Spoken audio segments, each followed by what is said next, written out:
Welcome back to The Challenge, folks. The NFL, where 22 guys run around trying not to get tackled and 3 get yelled at.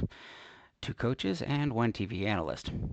It's week 2 of the 2025 season, where expectations are high and hot takes from week 1 are already ancient history. I am the founder, and today we're diving into every single matchup and my take on the Thursday night football matchup. So let's go. For one, I wrapped up week 1 with a decent 10-6 record, which proved to be about average compared to most challengers. So we go to Thursday, where we saw the Packers continue their dominance over the 2024 NFC powerhouses. Everyone in Green Bay was invited to wear white for their end of summer garden party, and after a decisive 27-18 win, the Packers fans chanted Jerry more than the 1990s shock talk show, giving the Commanders yet another reason to hate the Cowboys. So let's now get into the remaining games of the week. So we got the Browns and the Ravens. Browns fans are about to learn what happens when you pay $200+ million for a quarterback who isn't even playing. You get Grandpa Joe out of there. Meanwhile, Joe is hoping that in returning to Baltimore, the defense isn't as punishing as he remembers it. I'm going with the Ravens. So that brings on the Jaguars versus the Bengals. So we have Trevor Lawrence trying to learn a new playbook faster than I forgot what my New Year's resolutions were. Meanwhile, the Bengals coach, Zach Taylor, is trying to shake off his 0-6 Week 2 record. Despite this, I'm still picking the Bengals. So we move on to the Giants versus the Cowboys, and well, Russell Wilson is cooking again, and that is if you count his cooking now, which is starting to sound and smell more like burnt toast, with an offense that last week had the explosiveness of a bottle of Sprite. Cowboys are still trying to get their first win for their new head coach, while Deron Bland is on the sidelines. Either way, I'm picking the Cowboys right now. We move on to the Bears versus the Lions. The Bears look like they're building IKEA furniture without instructions. Last week they may have found the instructions, but week 2 are hoping to translate page 1 from Swedish.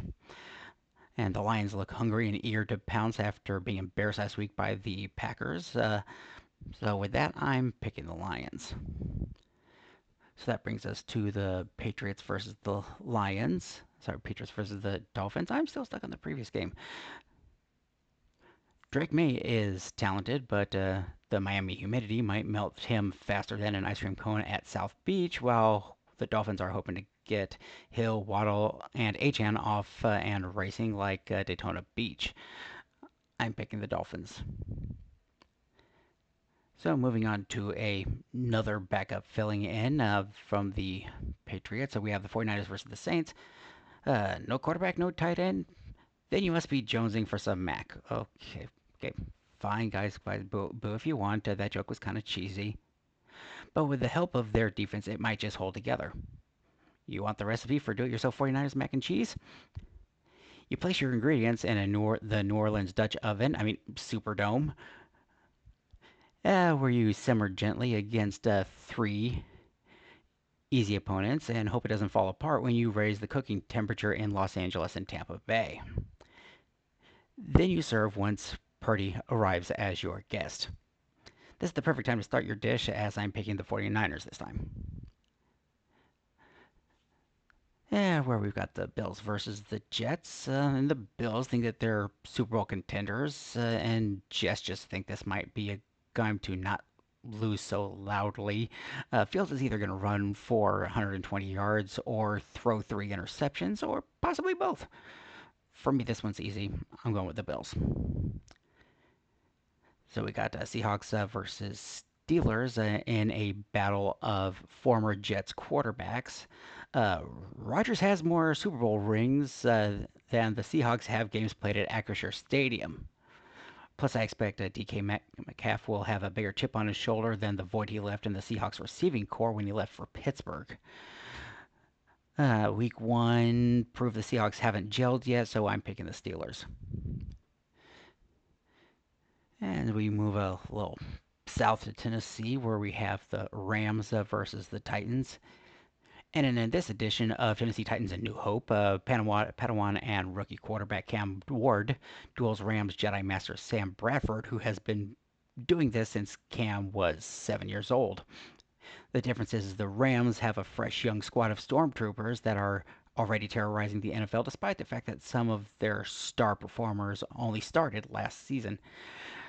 The Titans are only getting started with their rebuilding, and the Rams are still firing in all cylinders, so I'm going with the Rams all the way. Oh boy, the Panthers versus the Cardinals. This game will be presented by Waste Management because, like an Arizona landfill, this one is looking like hot garbage. Uh, if you watch the Panthers versus Cards voluntarily, you deserve a wellness check. Do I have to pick a team? Fine, I'm picking the Cardinals. Broncos at the Colts. In this week's horse race, we have Bo Nix looking comfortable as a Broncos starter, while Daniel Jones thinks pocket awareness is a budgeting app. This game will only be close if the Colts defense bails out Jones like they did last week in their rout over the Dolphins. So I'm picking the Broncos on this one handily. So that brings us to the big week two, a Super Bowl rematch. Mahomes and the Chiefs against the Chiefs' new owner, Jalen Hurts. It's going to be Andy Reid going against his former team. The Eagles have won 9 straight against AFC opponents, and the Chiefs have won 11 straight at home. So one of these streaks are going to break. If the Eagles win, their dominance will be solidified, and the Chiefs will be 0-2 for the first time in 11 years. If the Chiefs win, no, they can't have their Lombardi Trophy back. So far, the Chiefs look as if they are trying to rediscover themselves, and the Eagles have not slowed down. I pick the Eagles. So we have the Falcons versus the Vikings in a match between the 2024 rookie bench warmers. The difference is one of these teams has Justin Jefferson. J.J. McCarthy and Justin Jefferson, that's nearly as many J's as a Steph Curry three-point shooting contest. I'm going with the Vikings.